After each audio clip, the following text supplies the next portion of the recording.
Welcome to another episode of Standin On Business, where we interview the hottest entrepreneurs and the most successful business owners. Today we are here with Dr. Irvin PeDro Cohen. Okay.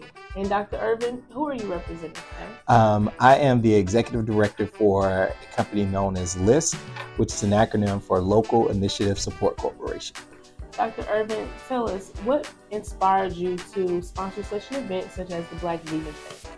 I think it was obvious that from the initial phone call, to ask would we be interested in being supportive of it. I just thought it was a natural fit for where we're trying to go in terms of transforming under-resourced communities. And I think, you have to start with what you eat, and Black Vegan Fest just seemed like an obvious choice for me. Okay. And so could you speak on a little bit on how do you think the Black Vegan Fest will help to address issues in the community such as food deserts? Well, I think first and foremost, it just gives us an alternative. If you drive through any of our urban communities, and let me preface this by saying I grew up on the north side of Jacksonville. So I'm talking about a community where my parents still live, my brother still lives, and for the most part, I still live. And so, Black Vegan Fest for me is helping us to have alternatives that are accessible to us. Normally, when you hear of vegans, you think of, PeDro, or you think of Mandarin and those other well-resourced communities. But very rarely, if ever, do you hear about a vegan fest in our own neighborhoods. And so, for me and the creators of Black Vegan Fest, they are bringing a food alternative to the people, particularly the people that are most vulnerable where they live. And so, again, it just made sense for me to support such an effort. And you said it made sense for you to support such an effort. Could you speak a little bit on how the mission for LISC aligns with kind of the mission for urban geoponics? Well, to understand the mission of LISC really is to understand, like I would tell anybody, we are a social enterprise, meaning that we bring capital and technical assistance to some of our most vulnerable communities throughout the country. I just so happen to head up our Florida operations.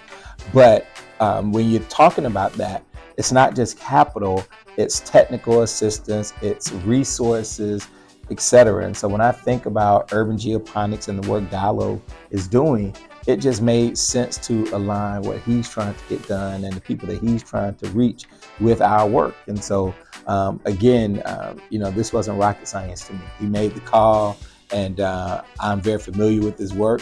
And the support, I had the capacity to support, so I did such. Wow, we thank you for that. Yeah, I appreciate it. No worries.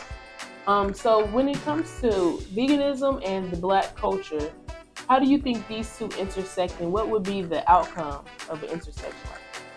Well, I think if we were to do it at scale, then that means the McDonald's of the world and the Popeyes of the world and the Church's Chicken of the world are out of business.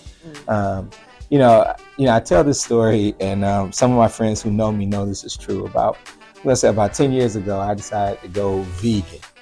And, I live on the north side. Mm-hmm. And so being a vegan/vegetarian, you had very few options. I mean, literally, my sustenance was McDonald's French fries. And again, if you're talking to people and you want better health outcomes, you got to start with something like this. You got to give people access, or at least the know-how. I went vegan just on, I'm going to do this. But trying to be a vegan and live in our community was very, very challenging because you had very limited food options. And so Diallo, for me and this urban geoponics and the Black Vegan Fest, this is real visionary work. And we need visionaries within our community to offer us alternatives, particularly if we want to say we want to be better. What he is doing, he's making better tangible. And what I mean by that, he is literally bringing together people who have the capacity to show you what being a vegan is like. Being a vegan does not mean that you're going to be, 25 pounds.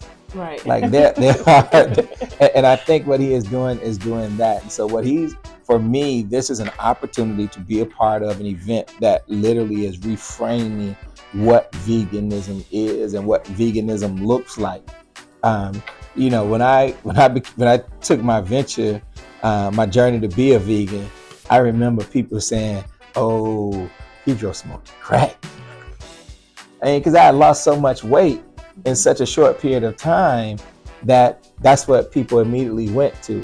But my hope is through this event is that our community will get a chance to see what a real picture of a vegan looks like, and then understand based upon where you live at, these are the things that you have access to that could be just as whole and good for you as anything else. So that's what my hope is.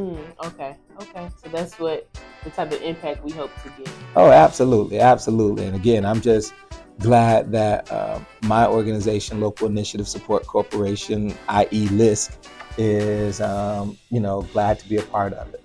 Nice. Okay, so let the people know how they can get in contact with you or LISC if they need any resources. We are on all social media platforms. Just put in LISC Jacksonville, and you will have access to all of our information, everybody on my team, myself included. And as I tell people, if you email me or you call, I generally answer the phone, and I always, if I get the email, I do respond. So again, on all social media platforms, LISC Jacksonville, and then from there you can go to our website and you can have access to my whole entire team, including myself. And again, I make it my business personally, if you reach out to me, to respond back to you. Dr. Irvin, thank you for your contribution, and we appreciate you being a leader in our community. All right, thank you so much, and I'm glad to be a part of it. And I'm looking forward to seeing everybody on October 26th.